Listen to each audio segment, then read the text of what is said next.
The Terrible Old Man by H.P. Lovecraft, published in 1921. It was the design of Angelo Ricci and Joe Channock and Manuel Silva to call on the terrible old man. This old man dwells all alone in a very ancient house on Water Street near the sea, and is reputed to be both exceedingly rich and exceedingly feeble, which forms a situation very attractive to men of the profession of Messrs. Ricci, Channock, and Silva. For that profession was nothing less dignified than robbery. The inhabitants of Kingsport say and think many things about the terrible old man, which generally keep him safe from the attention of the gentlemen like Mr. Ricci and his colleagues, despite the almost certain fact that he hides a fortune of indefinite magnitude somewhere about his musty and venerable abode. He is, in truth, a very strange person, believed to have been a captain of East India clipper ships in his day, so old that no one can remember when he was young, and so taciturn that few know his real name. Among the gnarled trees in the front yard of his aged and neglected place, he maintains a strange collection of large stones, oddly grouped and painted so that they resemble the idols in some obscure Eastern temple.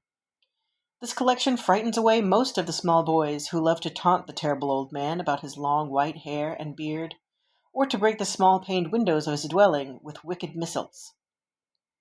But there are other things which frighten the older and more curious folk, who sometimes steal up to the house to peer in through the dusty panes. These folk say that on a table in a bare room on the ground floor are many peculiar bottles, each a small piece of lead suspended pendulum-wise from a string. And they say that the terrible old man talks to these bottles, addressing them by such names as Jack, Scarface, Long Tom, Spanish Joe, Peters, and Mate Ellis, and that whenever he speaks to a bottle, the little lead pendulum within makes certain definite vibrations as if in answer. Those who have watched the tall, lean, terrible old man in these peculiar conversations do not watch him again. But Angelo Ricci and Joe Channock and Manuel Silva were not of Kingsport blood. They were of that new and heterogeneous alien stock which lies outside the charmed circle of New England life and traditions. And they saw in the terrible old man merely a tottering, almost helpless graybeard, who could not walk without the aid of his knotted cane, and whose thin, weak hand shook pitifully. They were really quite sorry in their way for the lonely, unpopular old fellow, whom everybody shunned, and whom all the dogs barked singularly. But business is business, and to a robber whose soul is in his profession, there is a lure and a challenge about a very old and very feeble man who has no account at the bank, and who pays for his few necessities at the village store with Spanish gold and silver minted 2 centuries ago. Messrs. Ricci, Channock, and Silva selected the night of April 11th for their call. Mr. Ricci and Mr. Silva were to interview the poor gentleman, whilst Mr. Channock waited them in their presumable metallic burden with a covered motor car in Ship Street, by the gate in the tall rear wall of their host's grounds. Desire to avoid needless explanations in case of unexpected police intrusions prompted these plans for a quiet and unostentatious departure.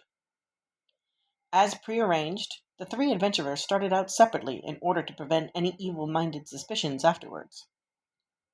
Messrs. Ricci and Silva met in Water Street by the old man's front gate, and although they did not like the way the moon shone down upon the painted stones through the budding branches of the gnarled trees, they had more important things to think about than mere idle superstition.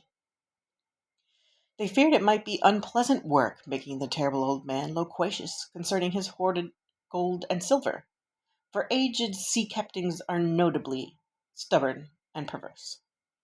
Still, he was very old and very feeble, and there were 2 visitors. Messrs. Ricci and Silva were experienced in the art of making unwilling persons voluble, and the screams of a weak and exceptionally venerable man can be easily muffled. So they moved up to the one lighted window and heard the terrible old man talking childishly to his bottles with pendulums. Then they donned masks and knocked politely at the weather-stained oaken door. Waiting seemed very long to Mr. Janek as he fidgeted restlessly in the covered motor car by the terrible old man's back gate in Ship Street. He was more than ordinarily tender-hearted, and he did not like the hideous screams he had heard in the ancient house just after the hour appointed for the deed. Had he not told his colleagues to be as gentle as possible with the pathetic old sea captain? Very nervously he watched that narrow oaken gate in the high and ivy-clad stone wall. Frequently he consulted his watch and wondered at the delay. Had the old man died before revealing where his treasure was hidden, and had a thorough search become necessary?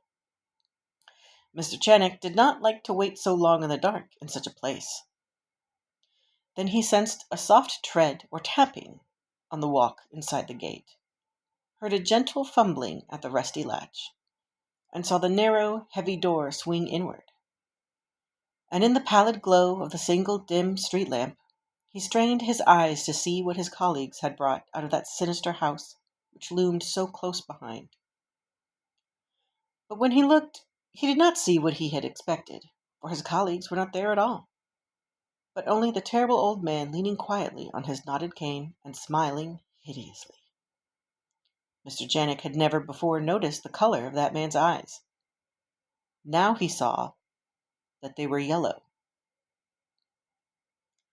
Little things make considerable excitement in little towns, which is the reason that Kingsport people talked all that spring and summer about 3 unidentifiable bodies, horribly slashed as with many cutlasses, and horribly mangled as by the tread of many cruel boot heels, which the tide washed in.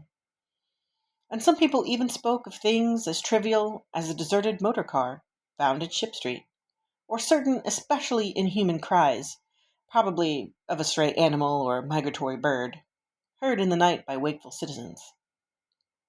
But in this idle village gossip, the terrible old man took no interest at all. He was by nature reserved, and when one is aged and feeble, one's reserve is doubly strong.